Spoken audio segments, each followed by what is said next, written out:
Assalamualaikum warahmatullahi wabarakatuh. Perkenalkan, nama saya Irfan Arifianto dari Universitas Islam Madinah. Di sini saya akan menjelaskan tentang termodinamika, tentang pernyataan hukum kedua dari termodinamika. Di antara banyaknya pernyataan alternatif dari hukum kedua, dua pernyataan yang sering dipergunakan dalam termodinamika teknik adalah pernyataan Clausius dan Kelvin Planck. Tujuan dari subbab ini adalah untuk memperkenalkan kedua pernyataan hukum kedua ini, serta menunjukkan bahwa keduanya sepadan. Yang pertama yaitu pernyataan hukum kedua dari Clausius menegaskan bahwa tidak mungkin bagi sistem apapun untuk beroperasi sedemikian rupa sehingga hasil junggalnya akan berupa suatu perpindahan energi dalam bentuk kalor dari benda yang lebih dingin di benda yang lebih panas. Pernyataan Clausius bisa diartikan bahwa adalah tidak mungkin untuk membuat suatu siklus pendingin yang beroperasi tanpa adanya masukan berupa kerja.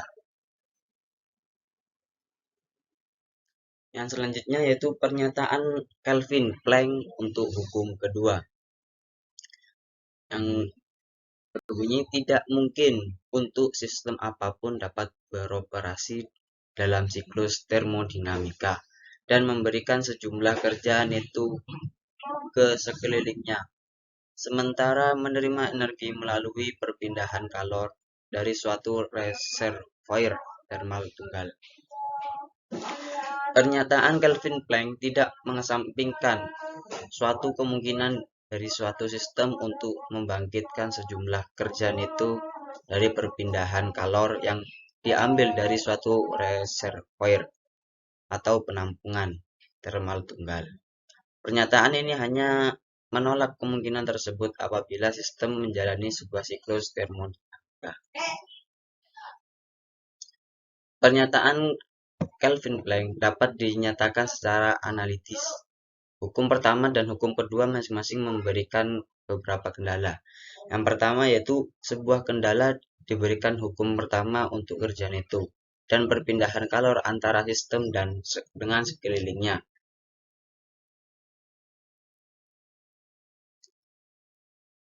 Dalam kalimat, kerja neto yang dilakukan oleh sistem yang menjalani sebuah siklus akan sama dengan perpindahan kalor dengan sekeliling. Pernyataan bahwa jika siklus adalah negatif, maka siklus adalah juga negatif.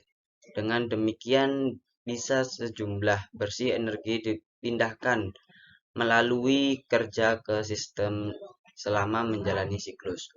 Maka kemudian energi dalam jumlah yang sama juga dipindahkan melalui kalor dari sistem selama berlangsungnya siklus. Yang kedua yaitu sebuah kendala diberikan oleh hukum kedua untuk arah perpindahan energi ini. Menurut pernyataan Kelvin Planck, suatu sistem yang menjalani sebuah siklus sambil berhubungan secara termal dengan suatu reservoir tunggal tidak dapat memberikan sejumlah kerja neto ke sekelilingnya. Dengan demikian, kerja neto tersebut tidak dapat bertanda positif.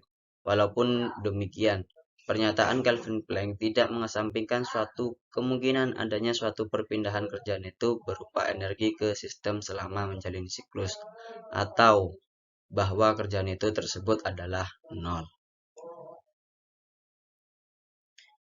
Yang selanjutnya yaitu kesepadanan pernyataan Clausius dan Kelvin Planck. Pelanggaran terhadap pernyataan Clausius yang memberi arti pula pelanggaran terhadap pernyataan Kelvin Planck ditunjukkan dengan gambar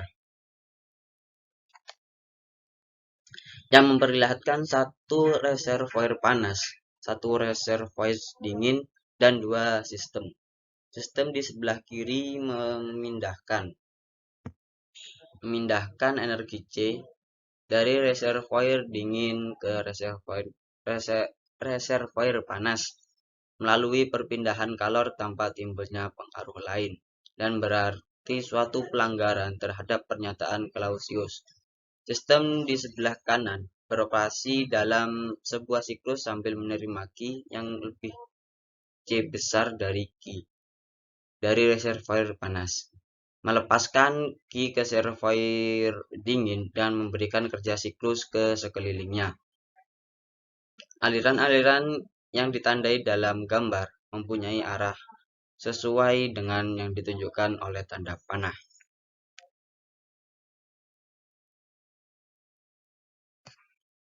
Sistem gabungan tersebut dapat dipandang sebagai menjalankan sebuah siklus dari satu bagian menjalani satu siklus dan kedua bagian lainnya tidak mengalami perubahan bersih dari kondisi-kondisinya. Lagi pula, sistem gabungan tersebut menerima energi melalui perpindahan kalor dari suatu reservoir tunggal, reservoir panas, dan menghasilkan satu jumlah kerja yang sama.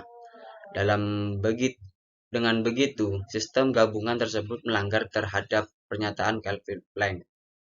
Jadi, pelanggaran terhadap pernyataan Clausius memberi arti pula pelanggaran terhadap pernyataan Kelvin Planck.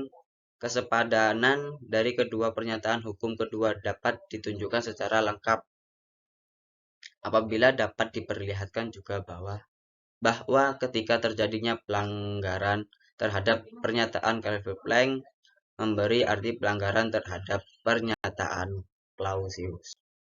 Baik, terima kasih. Mungkin itu yang dapat saya jelaskan sedikit. Saya akhiri. Wassalamualaikum warahmatullahi wabarakatuh.